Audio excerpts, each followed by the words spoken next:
wa wimbo namba 43 anasema, furaha gani na ushindi nikimtegemea Yesu tu. Baraka gani tena amani nikimtegemea Yesu tu. Nitaiweza njia nyembamba nikimtegemea Yesu tu. Njia tazidi kuwa rahisi nikimtegemea Yesu tu. Sina sababu ya kuogopa nikimtegemea Yesu tu. Atakuwa karibu daima nikimtegemea Yesu tu. Tegemea salama bila hatari. Tegemea Mwokozi Yesu jioni ya leo. Bwana Yesu asifiwe. Mimi nitegemea tuwe tumeshasimama ili tuimbe wimbo huu. Wakati huo tutakuwa tunaleta maombi yetu kwenye sanduku letu la maombi.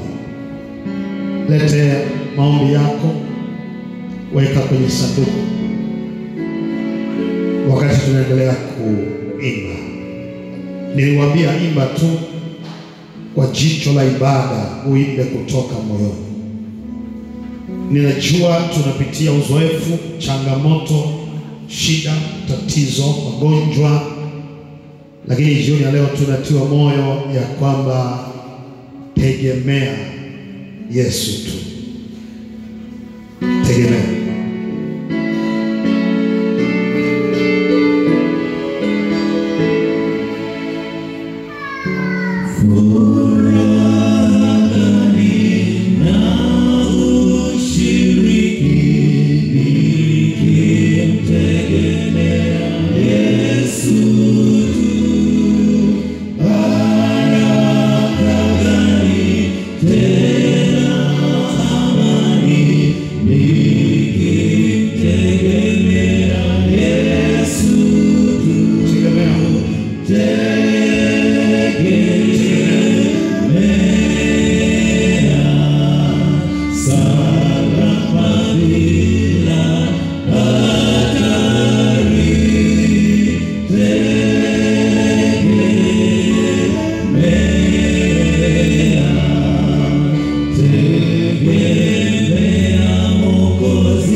Njia iliyo ngumu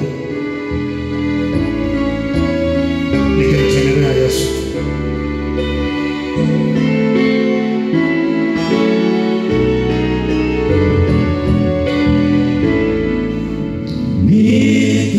Nitaiweza njia nyembamba nikimtegemea Yesu tu.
Salama bila hatari.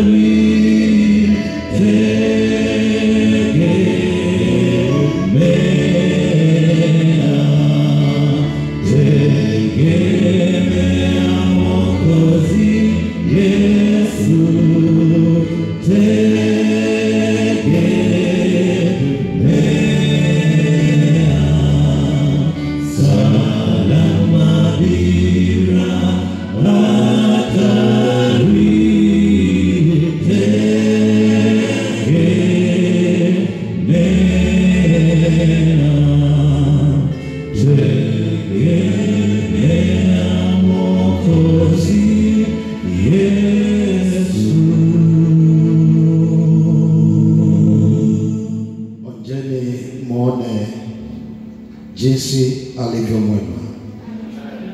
Yeye ni Mungu atupendaye. Yeye ni Mungu ajalie uzoefu wa maisha yetu. Atasikia sauti yetu na kutimiza mapenzi yake. Jioni ya leo tunapokwenda katika maombi tena, maombi ya watu watatu, mambo ya kuombea. Tafuta rafiki mahali ulipo, watatu. Kama kawaida yetu, kama uliwahi kuomba na mtu, basi wakati umefika wa kuomba na mwingine. Kuomba na mwingine. Tafuta rafiki mahali ulipo. Nasubiria ushike rafiki mahali ulipo ili twende katika maombi. Kama kawaida, barikiwe kwaya, umeshaanza kujituni sasa. Bwana awabariki sana. Tafuta mtu wa kuomba naye tunapokwenda kwenye maombi.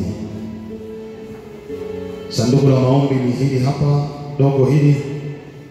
Kuna jambo la kuweka hapa.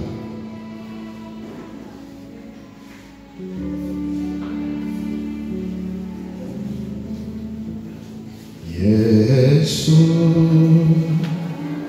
anasema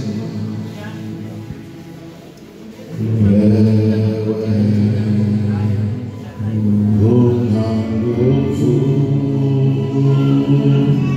kesha ukaombe na uje mwana. Alilipa bei.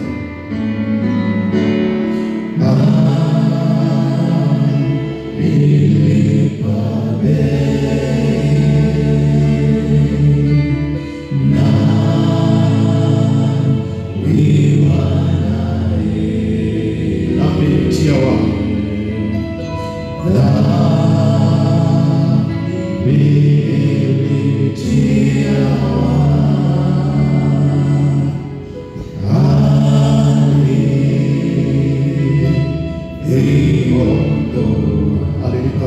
Tunaporudia chorus.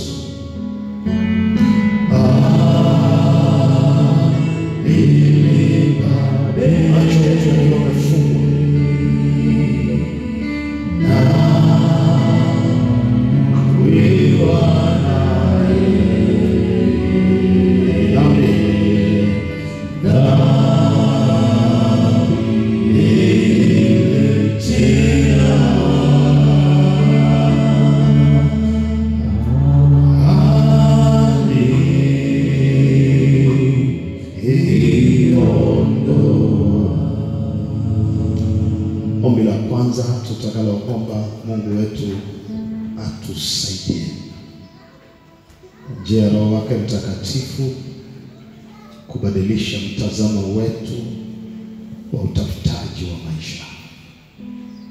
Na ndio kiini cha somo letu katika wiki hii nzima. Naomba Mungu atusaidie. Naomba tubadilishie mtazamo. Kama la pili tutakaloombea, tutaombea mtaji wa kwanza kwenye maisha yetu, afya zetu. Afya zetu. Baba, atupe uzima, atupe afya. Na jambo jingine, jioni ya leo tutaombea kina baba, wanaume katika familia zetu, wanaume vijana walioko katika kanisa hili. Mungu awainue waishi kielelezo cha kichwa cha familia. Afungue njia kwenye riziki zao. Aguse mapato ya mikono yao. Aguse biashara zao. Aguse ajira zao. Na lile ambalo utawashirikisha wenzako hapo ili waweze kuomba pamoja na wewe. Shirikisha marafiki zako mahali ulipo. Kuna jambo nasema tutaomba pamoja, wapatie sasa dakika hizi 3 tutakwenda kuomba. Baada hapo praise team itatupeleka kwenye chorus ya Alilipa Bei.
Mwenyezi Mungu muumba mbingu na nchi, na Baba yetu tawalaye milele na milele, mwenye kutukuka, uishie enzi na enzi, jina lako litukuzwe. Jioni hii tena kwa mara nyingine, kama ambavyo imekuwa tabia yetu kwa wiki hii nzima, tulishuka kwa miguu na magoti yetu, ishara kujidili utu wetu, usalenda miguuni pako. Tunaomba Baba, kwa pendo lako yote tuliyoyaomba na kuyafungua mbele yako kupitia mioyo yetu, wewe uketie patakatifu usikie.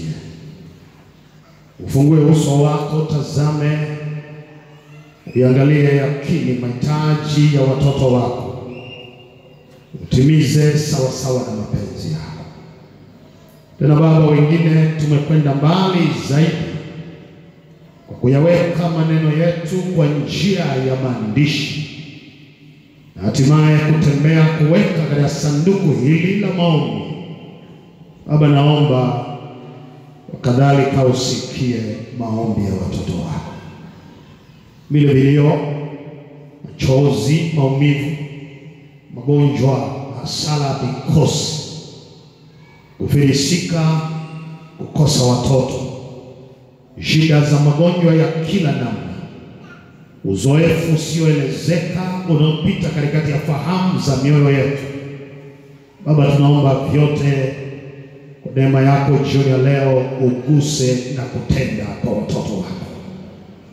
Sikia, ukajibu sawasawa na mapenzi yako, maana tunaomba kwa jina la Yesu Kristo Mwokozi wetu, amen. Bwana awabariki. Bwana awabariki. Jamani, mbarikiwe na Bwana. Pokeeni baraka za Bwana jioni ya leo. Wale ambao wanawazawaza kutokupokea, narudia tena, Bwana akuzukie na wewe kwa jina la Yesu Kristo. Bwana Yesu asifiwe. Kitabu cha Wafalme wa kwanza 17, tutasoma kuanzia fungu la 10. Tutaenda mpaka fungu la 16, mafungu 6. Waliofika hapo kwenye Biblia zao waseme amina. Ambao hawajafika waseme tuko njiani. Bila sema basi akaondoka akaenda Seleta, pigia mstari. Hata alipofika langoni pa mji, kumbe mwanamke mjane alikuwako akiokota kuni. Akamwita akamwambia, niletee na kuomba maji kidogo chomboni nipate kunywa. Alipokuwa akienda kuleta, akamwita akasema, niletee na kuomba kipande cha mkate mkononi mwako. Naye akasema, kama Bwana Mungu wako aishi, sina mkate ila konzi ya unga katika pipa na mafuta kidogo katika chupa. Nami ninaokota kuni 2 ili niingie nijipikie nafsi yangu na mwanangu, tule tukafe. Elia akamwambia, usiogope, usiogope, usiogope. Enenda ukafanye kama ulivyosema, lakini unifanyie kwanza mkate mdogo ukaniletee, kisha ujifanyie nafsi yako na mwanao, kwa kuwa Bwana Mungu wa Israeli asema hivi, lile pipa la unga halitapunguka, wala ile chupa ya mafuta haitaisha,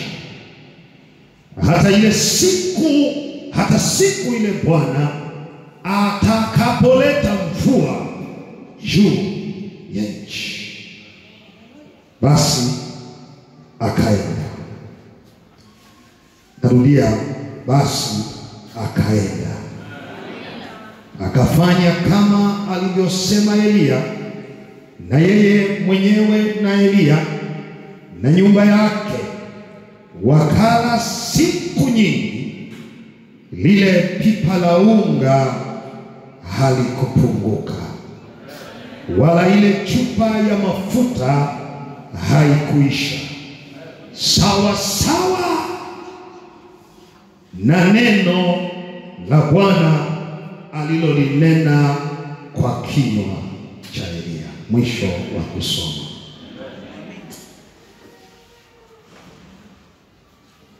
Na mimi jioni ya leo nawaambia halitapunguka, na baraka hizi zitawaijia. Ngeuke jirani yako mwambie halitapunguka, na baraka hizi zitakuijia juu yako. Tuombe. Baba yetu wa mbinguni, itoshe kusema maneno yako ni hai tena yanaishi, yana nguvu kuliko upanga uwao wote ukatao kuwili, kwamba maneno yako yanaweza kutenganisha nyama na mafuta, na yakapenya kwa uwezo mkubwa katikati yetu, kiasi cha kuyatambua mawazo na fikra zetu.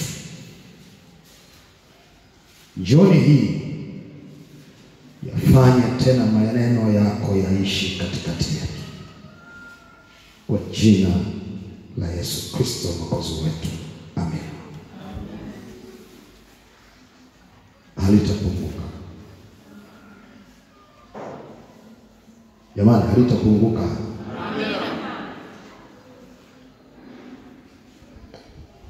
Kama umewahi kutembea na huyu Mungu kwa muda mrefu kidogo,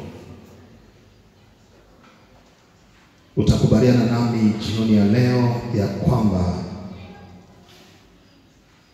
katika safari yenu wewe naye pamoja naye siku zote, mgogoro sio juu ya nguvu zake, isipokuwa ni juu ya njia zake. Katika kutembea kote tuliotembea naye, tutakubaliana na mimi kwamba kinachotusumbua na kutuchanganya maisha yetu siku zote sio juu ya nguvu zake, bali ni juu ya njia anazotumia kutupitisha anapokwenda kutimiza mapenzi yake. Narudia jioni leo ili watu wanielewe. Sina mashaka na nguvu zake huyu Mungu, lakini na changamoto na mgogoro wa namna anavyotimiza mapenzi yake kwenye haya maisha. Maana nguvu zake ni dhahiri, ziko wazi, na tumeziona zikitenda kazi waziwazi katikati ya maisha yetu, kwa namna tulivyoshuhudia, huenda kupitia marafiki zetu, huenda kupitia jamaa zetu, huenda kupitia watoto wetu, huenda kupitia biashara zetu. Narudia tena jioni leo, sina mashaka na nguvu zake,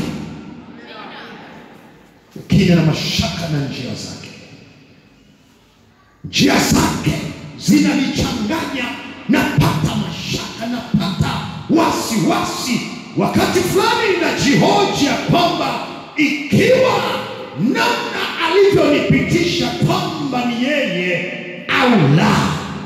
Jioni leo narudia tena ili washiriki wanielewe, nasema sina mashaka na nguvu zake.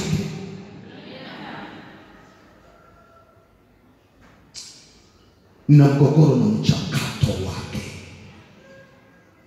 wa namna anavyofanya mambo yake katika maisha yetu. Na kama unadhani ya kwamba ninajaribu kukuamushia fikra kinyume na ulivyotarajia, nataka tu nikukumbushe katika maandiko matakatifu kwamba ni nani angelijua ya kwamba ili uwe baba wa imani, wewe ambaye umeishi bila mtoto miaka mingi ya kutosha, anakupatia mtoto na baadaye kwa mlango wa nyuma anakuja kumtaka mtoto huyo umtoe kafara, ili mwisho wa siku zote aseme wewe unampenda na kumcha Bwana. Narudia jioni leo, sina mashaka na nguvu zake. Amina. Nina mgogoro na njia zake, maana nani angelijua ya kwamba ili uitwe mtu uliyemcha Bwana na uelekevu wa moyo, kwamba Mungu angelienda kuanzisha kikao na shetani na kisha alitaje jina lako kwamba umemwona mtumishi wangu Ayubu, mtu mnyenyekevu mwenye uelekevu wa moyo. Baada ya kutamka hivyo, kwa mlango wa nyuma anakukabidhi chini ya mikono yake, kisha anakutesa, anaua watoto wako, anaua mali zako na mifugo yako, yote na urithi wako, ili mwisho wa siku seme, Bwana alitoa na Bwana ametoa, na sasa jina lake litukuzwe. Narudia tena, sina mashaka na nguvu zake. Lakini mgogoro wangu najiuliza ni juu ya njia zake. Maana rafiki yangu nani angelijua ya kwamba ili uwe waziri wa kilimo katika nchi ya Misri na mtu wa pili kwa mamlaka, ni lazima uanze kwanza kuuzwa kama bidhaa, utupe shimoni, usingiziwe ubakaji, utupe gerezani, usahawike gerezani, na hatimaye uinukie kwenye ikulu ya mfalme Farao. Jioni leo nataka niamshe akili za watu wa Mungu. Narudia tena, sina mashaka na nguvu zake. Shida ni njia anazotumia mama. Hizo ndio zinazonichanganya, ya kwamba hao unaowapenda ili uende kuwaokoa kutoka katika mikono ya dhambi na umateka wa shetani, ulitakiwa kwanza kupoteza maisha yako mwenyewe, ndipo kwa njia hiyo uwainue kuwastahilisha kuwa wana wa Mungu aliye hai. Sina mashaka na nguvu zake. Nataka tu kuwakumbusha ya kwamba nina mgogoro na njia anazotumia. Nina mgogoro na njia anazotumia.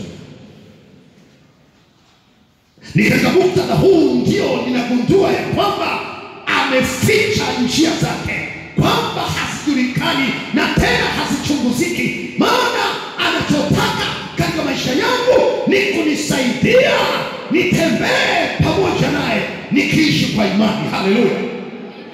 Maana kama angenionyesha njia zake zinavyotenda kazi, huenda nisingelikuwepo hapa nilipo jioni leo. Ni katika muktadha kama huu ndicho tunachokiona katika kitabu hiki. Kitabu cha Wafalme ni kitabu ambacho wachambuzi wa Biblia wanasema ya kwamba kilikuwa ni kitabu kimoja. Kilipoandikwa kilikuwa ni kitabu kimoja peke yake, lakini kwa ajili ya kanuni za kicanonization, kanuni za kupanga Biblia katika vitabu 66, wapangaji wakaona ni kwamba kuna umuhimu wa kukitenganisha kitabu hicho, pawepo na kitabu cha Wafalme wa kwanza na Wafalme wa pili. Lengo tu ni kuonyesha tawala mbili za kifalme katika taifa la Mungu, kati ya ufalme ulioungana na ufalme uliotengana.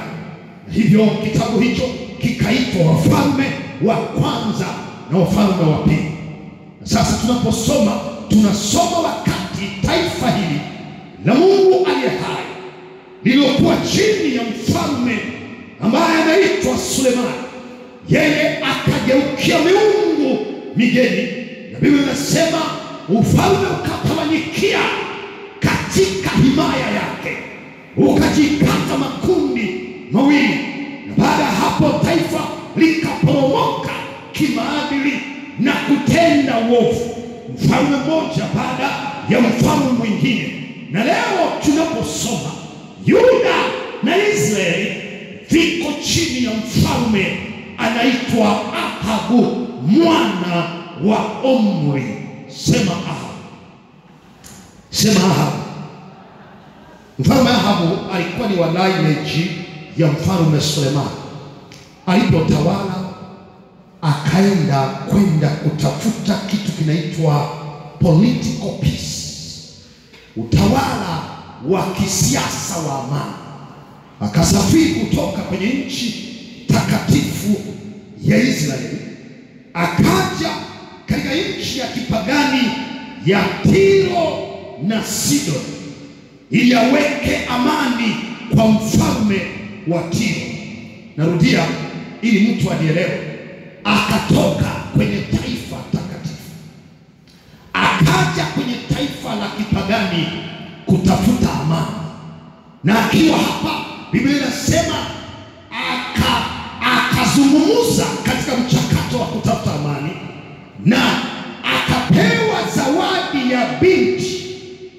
ili aweze kumwoa kama sehemu ya kuunganisha urafiki na undugu wa taifa takatifu na taifa la kipagani. Na naomba hapa twende vizuri. Biblia inasema usifungiwe nira na wasioamini. Yeye akaja kutafuta amani, akamchukua binti baby mama anaitwa Yezebeli, binti mrembo, akampenda, akatoka naye Tiro na Sidoni. Yule mwanamama akasema, ili niende katika nchi hii takatifu, ninaomba nifanyiwe upendeleo wa mambo kadhaa. Mniruhusu nibebe miungu yangu, maana hiyo ndiyo ibada yangu. Na kwa sababu ya upendo, mfalme Ahabu akaruhusu. Baby mama akabeba miungu yake, akaisafirisha kutoka katika nchi ya kipagani, akaingia nayo katika nchi takatifu, akaenda nayo mpaka White House, makao makuu, ikulu ya taifa takatifu, akapotelea nayo ndani huko miungu migeni. Na naomba hapa kidogo unifuatilie kwa kina. Taifa linapoanza kuasi huwa halianzi kwa haraka, linaanza pole pole. Akapenya na miungu yake. Alipoingia ikulu akaanza uinjilisti, akahubiri mume wake juu ya miungu ya Tiro na Sidoni, miungu ya Mungu Baali, mungu wa mvua, mungu wa uoto wa asili. Akamhubiri mbele ya ikulu ya taifa takatifu. Mfalme akawa muumini wake wa kwanza. Baby mama akapanua ulingo, akahubiri wakazi wote wa pale ikulu, na baadhi yao wakaongolewa. Baby mama akapiga hatua nyingine, akapanua utume, akatoa maelekezo ya kwamba dini hii ya kipagani katika taifa hili takatifu inatakiwa iingie kwenye sera za nchi. Na sasa watu wanatakiwa kuabudu si kwa kupenda, bali kwa lazima. Ndani ya muda mfupi Israeli ikamwacha Mungu, na Mungu Baali akatawala, mungu wa uoto wa asili, mungu wa rutuba, akatake over katika himaya ya Mungu wa mbinguni.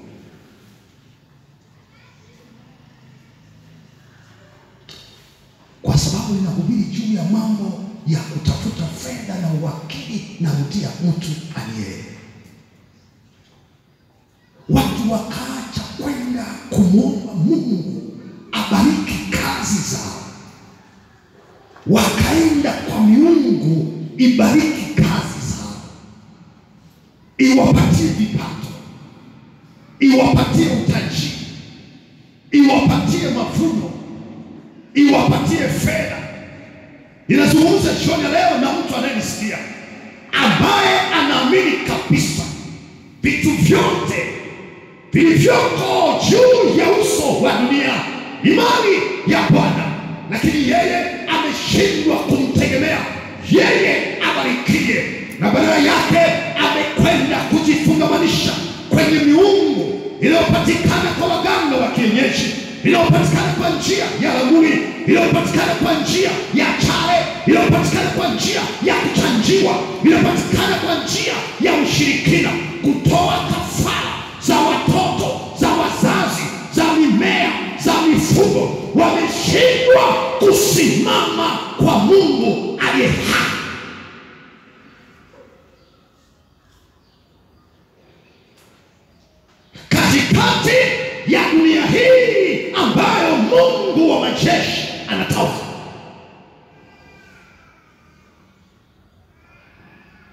Ndio maana usistaajabie hata huko kanisani kapo kashiriki mama ili kaingie nyumbani kwake, kanapita juu ya ndoo, kuna kakitu kamening'inia kamviringo hivi, ni kampira fulani hivi kamumea, kanapatikana kule porini, na mtu amakaning'iniza mlangoni hapo, anapita chini yake, eti kanamhakikishia security. Na wakati huo akifika sebuleni anaanza kuimba na nyimbo za sifa ili Bwana alinde. Nataka niwaambie jioni leo, Bwana hawezi kukubali katika eneo ambalo jina lake limekuwa compromised.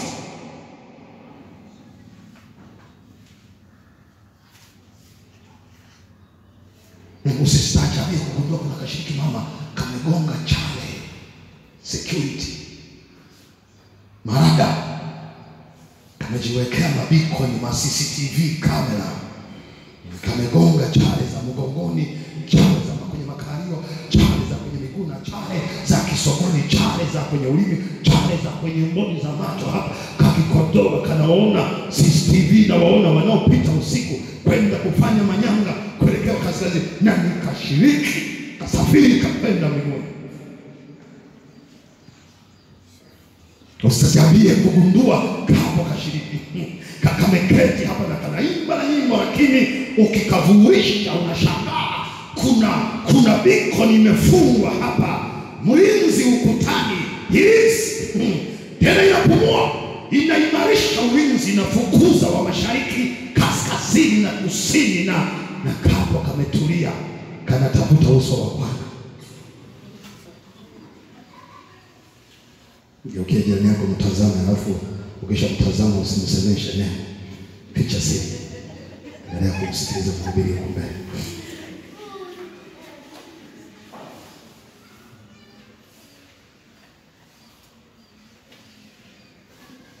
Ahabu akashindwa kulisimamia taifa la Mungu.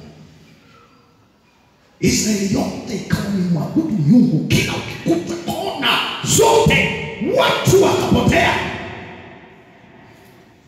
na mvua ikinyesha watu wanashangilia Mungu amejibu nini? Mungu bali. Wote wa asili ukisimama juu ya uso wa nchi, watu wanasema Mungu amesikia maombi yetu, Mungu bali.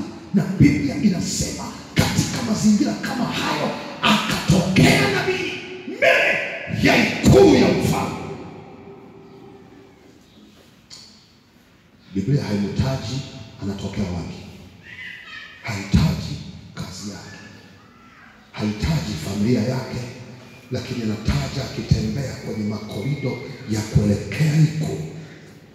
Mbele ya mfalme akasimama nabii Elia, akanyoosha mkono wake akatamka, akasema, kwa kuwa Mungu bali, Mungu wa uoto wa asili na Mungu wa rutuba ndiye anayetawala madhabahu hii na nchi hii, sasa ninatamka kinyume chake kwamba mvua haitanyesha.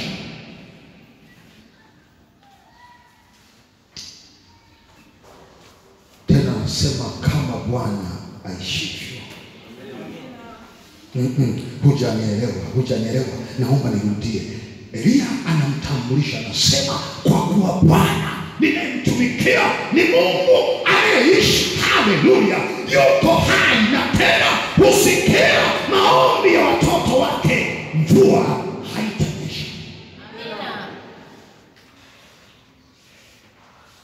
Yaani ningekuwa ninasema jioni leo, ningesema Elia anasimama kumtambulisha Mungu ambaye kuna wakati ana kawaida ya kunyamaza ili shetani ajitukuze, na sasa shetani amejitukuza katika nchi yote ya Israeli. Elia anasimama anasema ni wakati wa Mungu wa majeshi kudominate sasa nchi hii, mvua haitanyesha.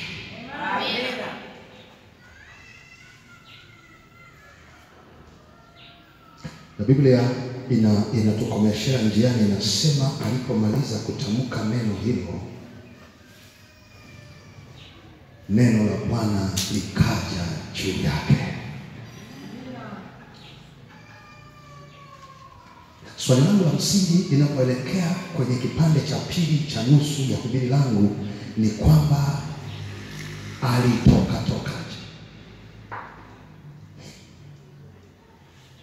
Mbele ya ikulu, mahali ambapo walinzi wako wote, security ni ya kutosha, majeshi ni ya kutosha, tena mtu aliyenyosha mkono na kusonta kwa kuwa umeshindwa kumtii Bwana wa majeshi. Ewe Ahabu, natamka leo kwa neno la Bwana, mvua haitanyesha.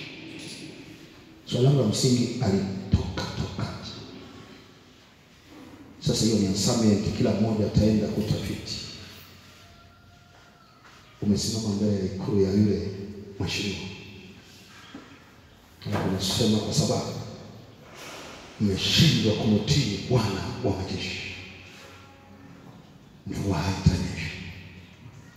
Tuseme kweli, utatoka toka.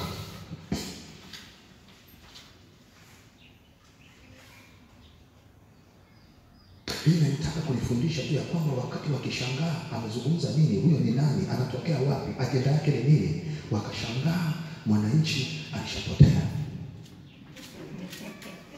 kwa neno la Bwana. Na sasa Biblia, naomba uzuri sasa hapa nitakuwa kidogo deep hapa, nitakwenda kidogo hapa deep, na nikiwa deep na natamani hapo uchukue eneo ambalo anatamka mamlaka hii Elia, ni eneo linaitwa Yezreeli. Yezreeli. Yezreeli. Hiki ni eneo ambalo lilikuwa ni center na ikulu ya mfalme. Sasa neno Yezreeli maana yake Mungu anayepanda. Na wiki hii tumekuwa tukizungumza juu ya habari ya kupanda. Kwa nyingine, Elia anasimama mbele ya eneo la Bwana wa majeshi ajuaye kupanda, ili alipande neno lake. Na baada ya kupanda, come on, natamani watu ambao wamekuwa wakinifuatilia watake kunielewa jioni ya leo. Nasema tena, mpanzi alitoka kwenda kupanda. Na neno Yezreeli maana yake Mungu anayepanda. Nabii amekuja kupanda maneno ya Bwana wa majeshi katika eneo la Bwana anayepanda. Katika juma hili nimetamani kuwatia moyo ya kwamba kila mtu angetamani kusimama mahali ambapo Bwana anataka tupande. Haleluya. Panda mbegu njema, panda bila kuchoka, panda mahali popote, panda kwa watu wa kawaida, panda kwa watu wa kati, panda kwa wafalme, panda kwa wafanyabiashara, panda kwa majirani, panda. Endelea kupanda kwa jina la Bwana. Haleluya. Na hujaelewa, namaanisha kwamba ukitaka kutoka kimaisha, tembea na formula za kupanda. Panda Msoma, panda Bunda, panda Katora, panda Nyarugusu, panda Mwanza, panda, maana Bwana atapanda pamoja na wewe.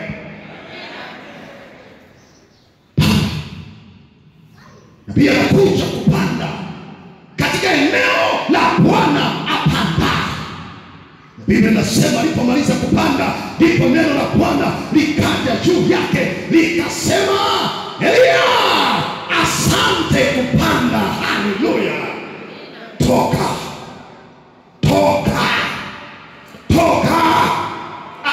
Kuna mtu hajanielewa, nayarudia haya maneno, utashangaa yanavyotokea kwenye Biblia. Amepanda. Haleluya. Ukimaliza kupanda, toka.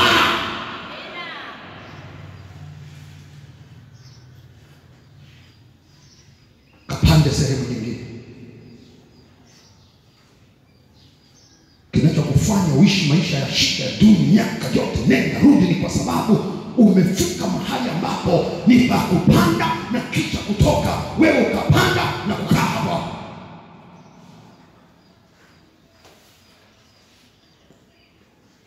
Ningekuwa ninatafasiri kwa jicho la juma hili, ningesema weka mbegu mahali. Amina. Usifanye biashara ya michembe peke yake. Panua wigo. Ongeza kitu kinaitwa chain of supply. Panda Musoma, panda Mwanza, panda nchi kavu, panda ziwani, panda kwa mifugo, panda shimoni kwenye dhahabu. Panda, narudia, panda wewe. Usiishi kwa kukariri. Panda.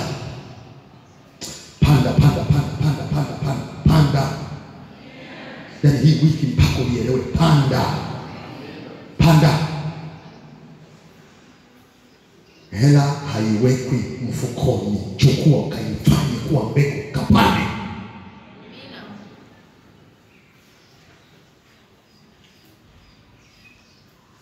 Sabato mtu mzima ameweka kashilingi 200 mfukoni, kametuna na wallet yake, anatembea kifua mbele kuangalia hata nyanya za barabarani za kina mama wanaopanga jioni. Unakanyaga tu nyanya, unajidaia karakibili.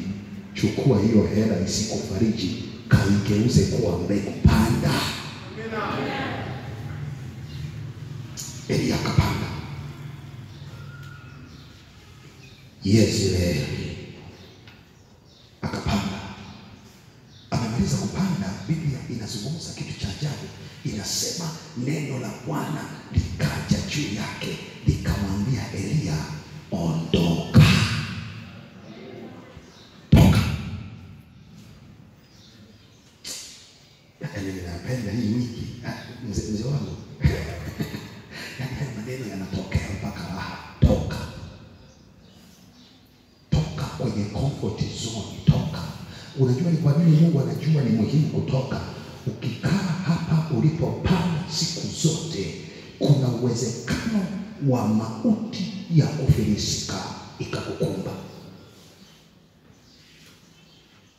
Toka. Yaani kuwa multi-purpose.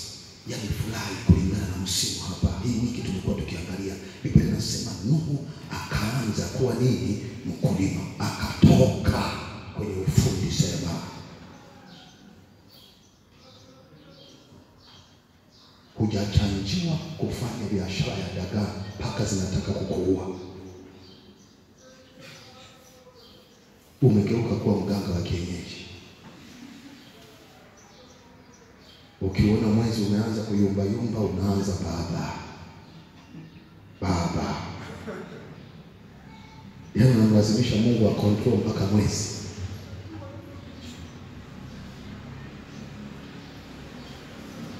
Nataka nikutie moyo kuwa multiple sections. Ukichengwa kwenye dagaa, panda mahala pengine.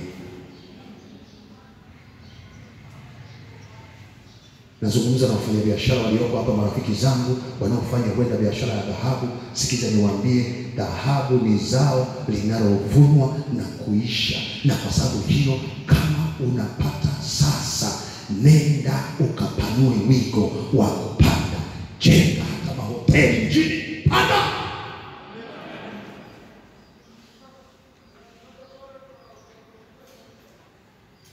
Jipanue, tengeneza accountability ya maisha yako, ili ukisheki mahala palipoyumba pafufuliwe na mahala pengine. Usitembee njia moja peke yake, utapotea.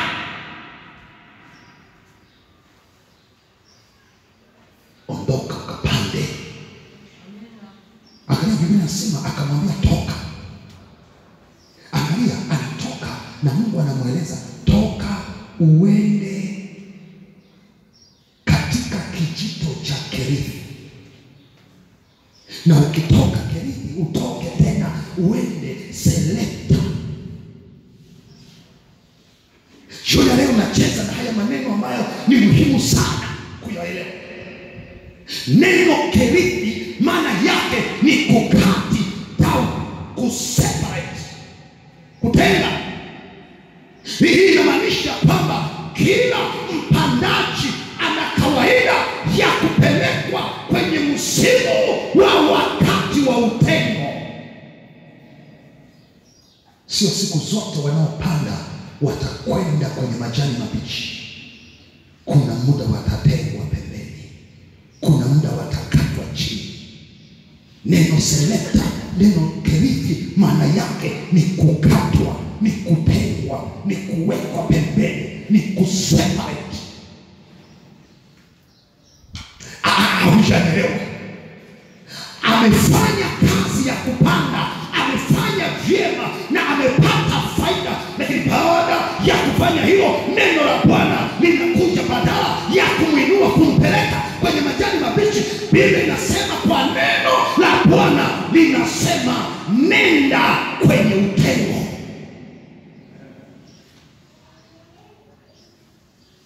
Na hapa sasa naomba nikupatie principle ya Yusufu, kwamba katika maisha haya kila mtaji unapowekwa hufuatiwa na mchakato wa utengo. Kuna mtaji kupotea, kuna nyakati kuwa ngumu, kuna nyakati kuwa mbaya, kuna soko kufifia, kuna kupoteza mbegu na mtaji uliopanda. Ni wakati ambapo marafiki hawatakuwepo pamoja na wewe, utabaki mwenyewe na mchakato mgumu wa maisha uliokaa.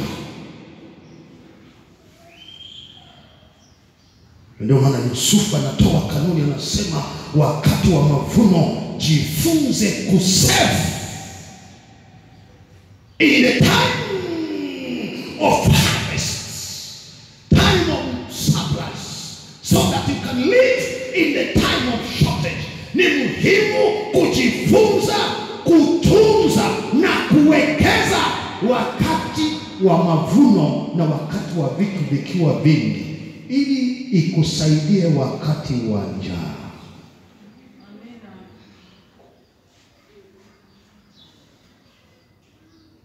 Maana kila wakati wa mavuno hufuatiwa na wakati wa njaa, na zinakwenda proportion.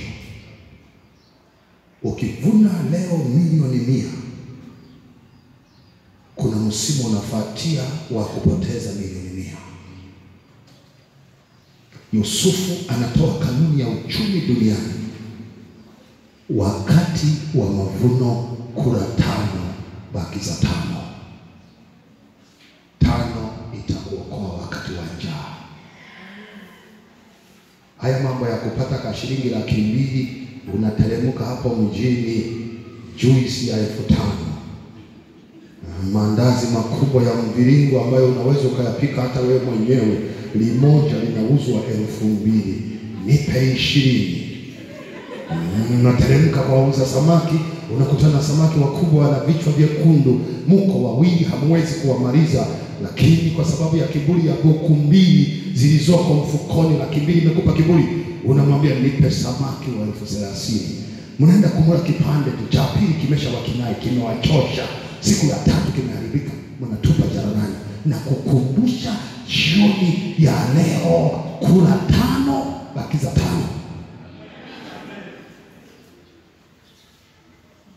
Kina mama, umepata 50,000, unakimbia kwenda kwenye duka la viwalo na unaanza kuchagua magauni 50,000, magauni 30,000, magauni 90,000, na unaongea lugha nyingi nipunguzie, ili tu bei shuke kulenga kwenye 50,000 ulikopata. Anapotelea kote kwenye madaso,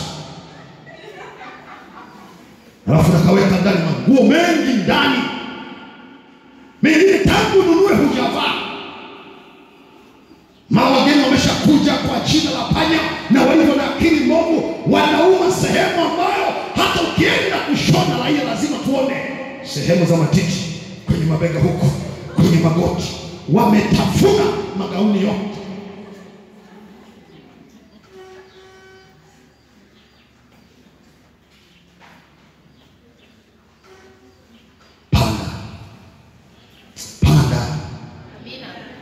Biblia inasema akatoka Kerithi akahamishiwa kituo kingine kinaitwa Selekta.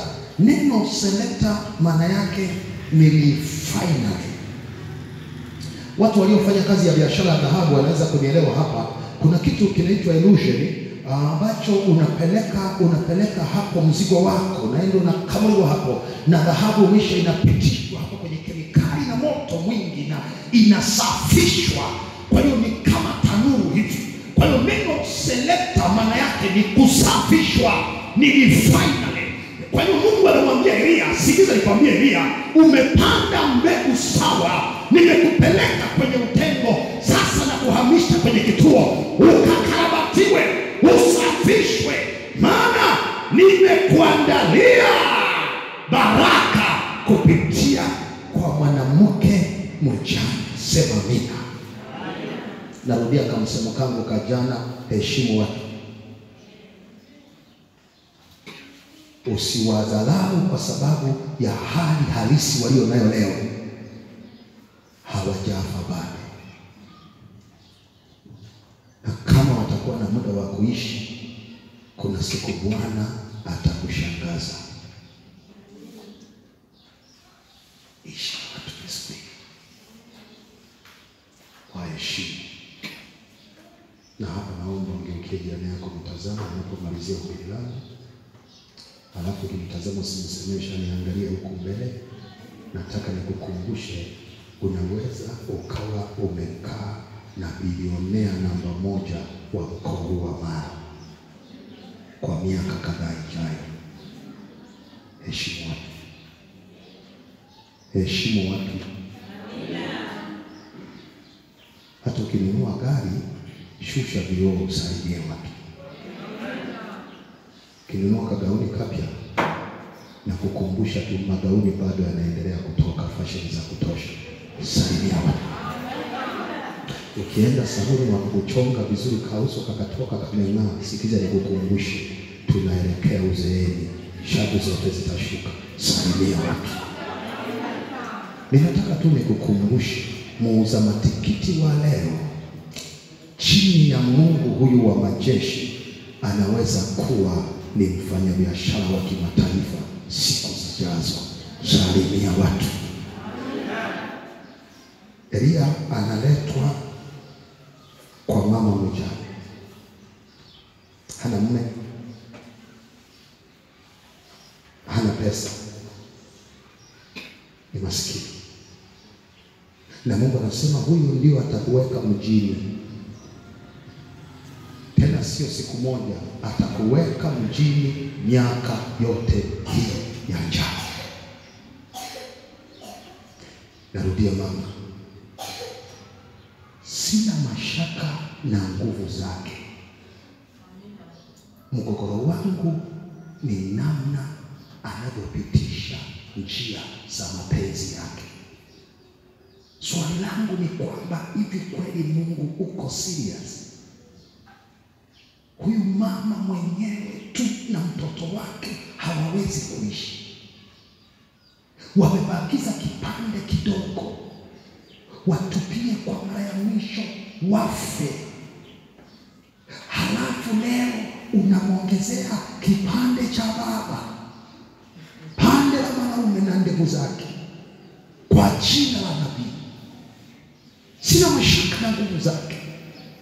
Mgogoro wangu ni juu ya njia zake. Ni wewe Mungu uliyeruhusu mume wake mtafutaji alale usingizi. Mama kabaki katika maisha duni, masikini wa kutupwa, hajui kushoto wala kulia, hayuni kesho yake. Halafu leo unamwalikia na kipande cha mwanaume kinakuja, halafu kinasema mama, naomba nipatie maji. Mama wa watu hazungumzi neno lolote, anageuka kufuata maji. Akiwa njiani, kipande kinaongeza hoja, mama, samahani kidogo.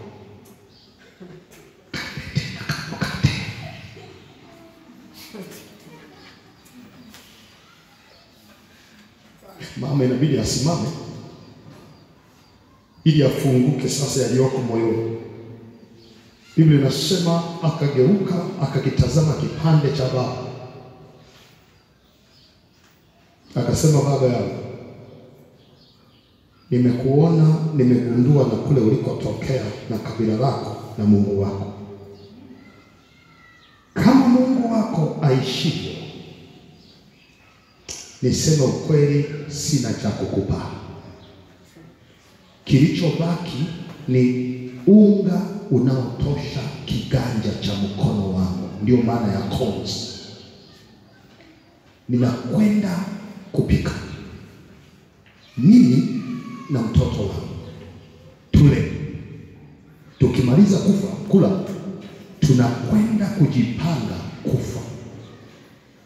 Naomba nimalizie hubiri langu jioni ya leo. Mama akiombwa maji hakuzungumza.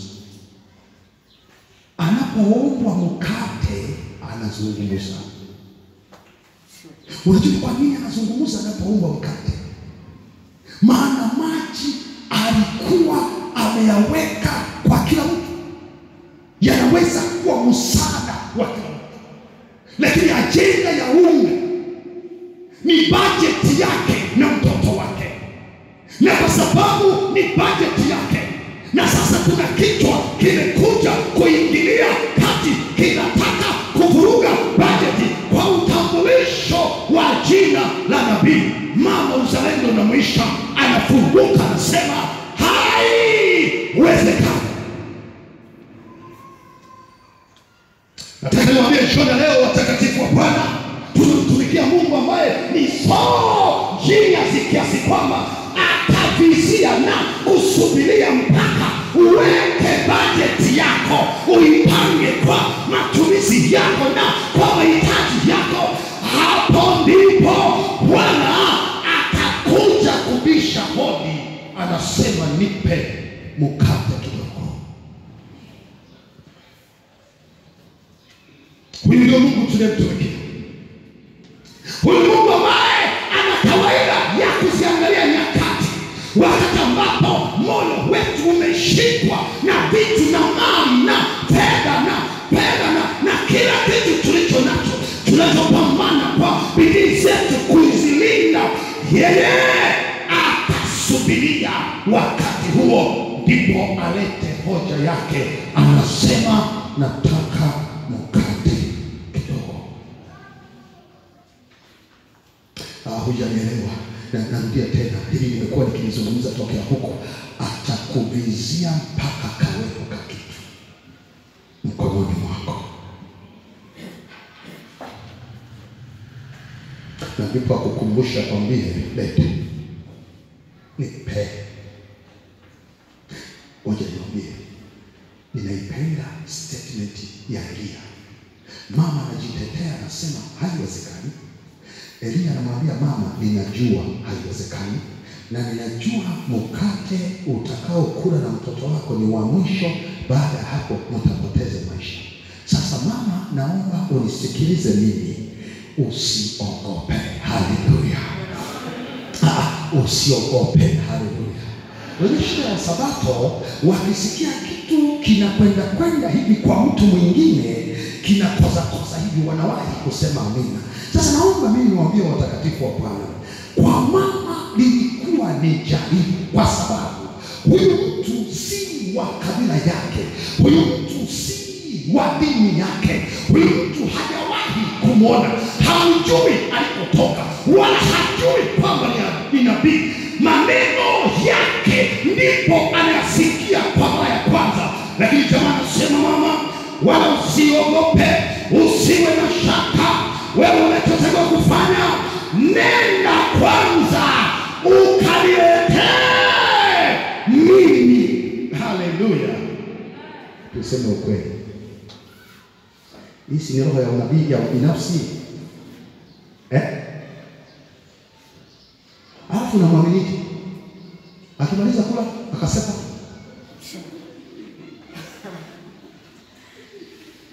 maana sio wa kabila lako, sio wa nchi yako, sio wa dini yako, wewe ni mpagani, yeye ni mtu huko wa Israeli. Hata vaa yake ndio inaonyesha kwamba huyu ni mtu wa Israeli. Na sasa ndio maana mama anasema kama Mungu wako aishivyo sina kitu. Lakini njema linaendelea kusisitiza, linasema mama usiogope.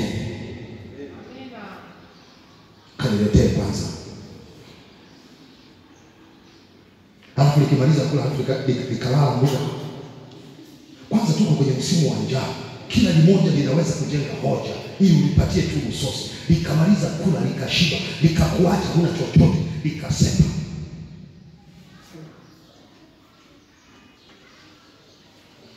Narudia ili mtu anielewe. Nabii anasema usiogope. Unachotakiwa kaanze kwanza na hiki chuma. Kaletee kwanza. Hubiri langu limeisha. Narudia jioni ya leo. Bwana anasema usiogope. Unachotakiwa kufanya, anza kwanza na yeye. Hicho ndio kinachotufanya watu mambo yaharibike. Ni kudhani ya kwamba tukipeleka kwake tumeishiwa na tutafilisika. Jioni ya leo neno la Bwana linasema do not fear. Usiogope. Ila anza kwanza na mimi. Ninapenda imani ya huyu mama. Aliposikia maneno haya, mama akaenda. Mama akaenda. Jamani, mama akaenda. Naomba nirudie, akaenda mwanamke. Akaenda kwenye hazina ya unga wake. Akatazama unga konzi moja. Akageuka akatazama mafuta kwenye pipa yanatosha mpiko mmoja. Mama akazichukua kuni zake mbili, akawasha moto, akachukua konzi ya unga, akaichota kwenye pipa lake.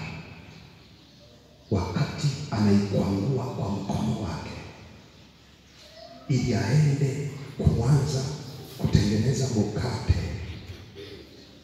lo behold, na tazama, akagundua mahali alipochota kuna konzi nyingine ya unga imetokeza. Akaenda akachukua mafuta, akayamimina kwenye konzi ya unga. Akashangaa kuna mafuta yamebaki. Akampelekea nabii. Nabii akala kwanza. Mama akarudi jikoni, akaiendea konzi yake ambayo imebaki supernaturally kwa nguvu ya mauzauza kwa neno la Bwana. Akaikwangua konzi. Alipobeba unga wa konzi yake, akagundua konzi bado ipo kwenye ile kona ya pipa la unga wake. Akaenda akachukua mafuta, akapika mkate, yeye na mtoto wake wakala, wakashiba. Njaa ikaja tena baada ya masaa kadhaa. Mama kaenda akaichungulia konzi, akaikuta konzi bado ipo. Akapeleka mkono wake kuchota konzi nyingine, ikatokea kwenye pipa lake. Na unajua, nataka nikwambie, ikawa siku ya kwanza, ya pili, ya tatu, mwezi wa pili, mwaka wa pili, mwaka wa tatu, konzi iko pale pale. Ni kana kwamba wanaitafuta njaa ije ili wainyooshe kwa neno la Bwana kupitia konzi iliyopo. kuna formula ya asili ya Mungu ameiweka kwenye maisha yetu.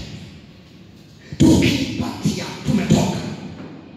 Na formula hiyo ni ya kugive, and it shall be given unto you. Wapeni watu vitu, nanyi mtapewa, kiasi cha kushindiliwa na kusukwasukwa, hata nafasi isiwepo Allah. Na haujaelewa, mama akaenjoy life. Unga ambao angekula mmoja na mtoto wake ukabadilika kuwa unga wa miaka 3 usiku na mchana bila kuisha. Ndipo ninauliza jioni leo, formula hii ni formula gani? Mbona maajabu yanatokea kiasi hiki? Nataka nikwambie jioni leo, hii ni magazijuto ya mbinguni ambayo Bwana wa majeshi huitenda kwa wote wampendao. Na formula hiyo ni kuzidisha kwa kugawa na kujumulisha kwa kutoa.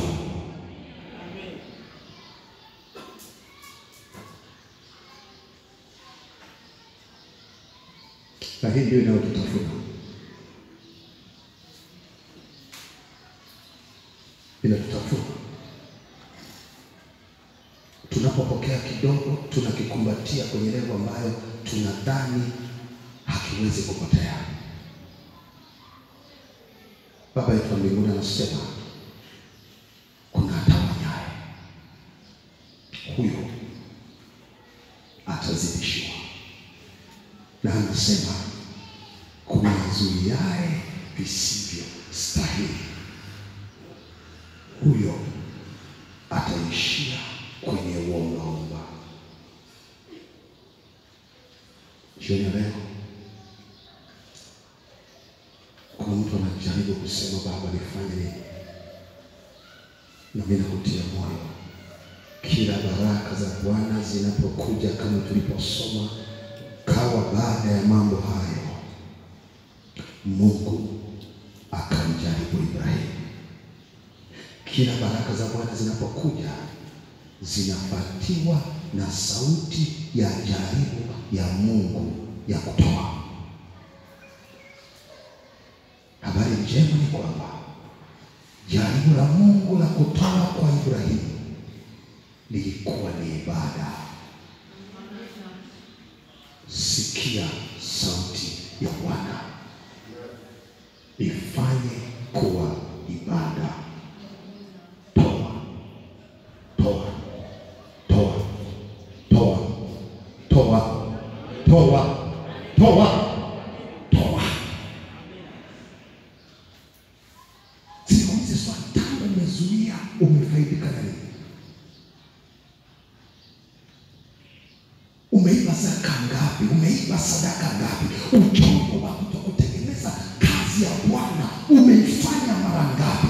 Uchongo wa kutokusaidia wahitaji na watu wenye shida na matatizo umefanya hivyo kwa muda gani? Lakini je, ni nini ulichonufaika?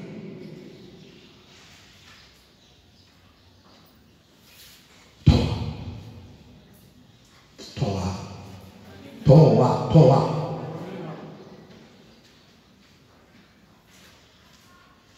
Jioni leo nitatoa wito mgumu kidogo. Kuna watu wanasema, kwa kweli Mungu mimi anajua.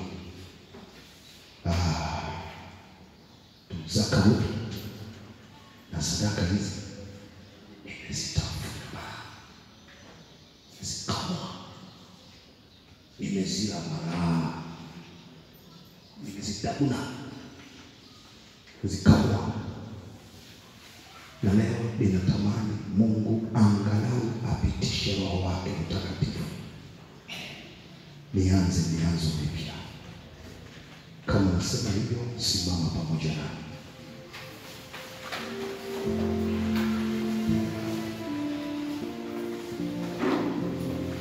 Simama pamoja nami. Kuna mwingine nasema, mimi bwana, sio tu kusimama, mimi naomba nitembee kabisa, maana najua nikitokea nikakata kamba hata sasa hivi, yani mbingu nitazisikilizia. Sitaki kutembea na uzoefu huu tena. Nataka kwa neno la Bwana maji Bwana akipitisha baraka zake niwe mwaminifu, nitoe kwa uaminifu. Hautaishiwa, isipokuwa utazipanua baraka zako. Lakini nimekuwa nikizungumza na hapa, nataka niwaambie wale watoto wa mama mdogo, hii kitu wanaiishi. Ndio maana unaona wanainuka na kupanuka siku kwa siku. Kwa mtu anasema mimi nataka maombi maalum, kama nasema utembea hapa mbele.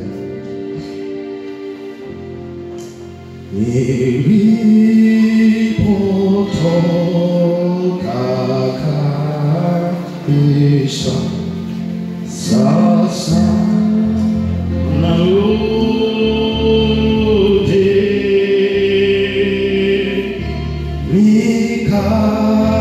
nikakawe dhambi. Bwana narudi, tuimbe chorus, narudi nyumba daima.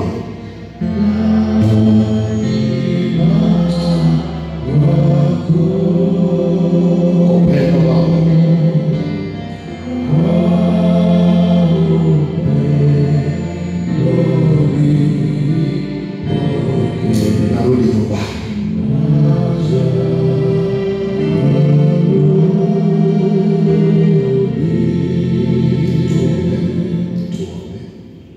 Tunapokwenda kuomba, kwa mtu anasema ninataka kubatizwa, tukiwa tumefunga macho, ili yeye atatembea kuja hapa mbele. Sema nataka kubatizwa, nataka kuweka maisha yangu mikononi mwa Yesu. Kama sema natembea mbele, katika jina la kufunga macho, sema nataka kubatizwa.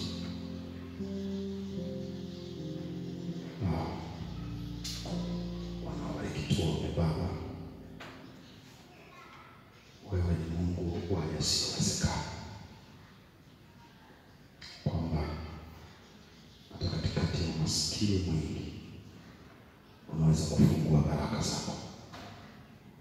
Baba, sisi tunaosimama mbele yako, baadhi yetu tumefungwa na nyakati ngumu za maisha ya kiuchumi.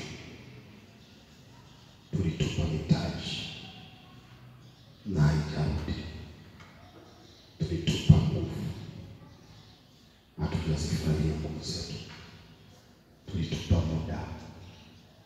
Baba, umekwenda milele, tumetupa maarifa yetu, hakuna taaluma yoyote. Na sasa jioni ya leo, Baba wa mbinguni, tunasimama tena kwa ujasiri mbele yako. In the nakedness of our eyes, katika udhaifu na utupu wa macho yetu, tunainamisha nyuso zetu kwako. Tunaomba, moja, utusamehe madhaifu yetu, wizi wa zaka na sadaka tuliotenda kwa miaka nenda rudi. Tunakuja kanisani hata kabisa hatuna mpango wala wazo la kusikia sauti yako ya kutoa zaka na sadaka zetu. Tena wengine kwa uaminifu, tena wengine kutoka katika malimbuko ya baraka zako. Neno lako linasema wasije mikono mitupu.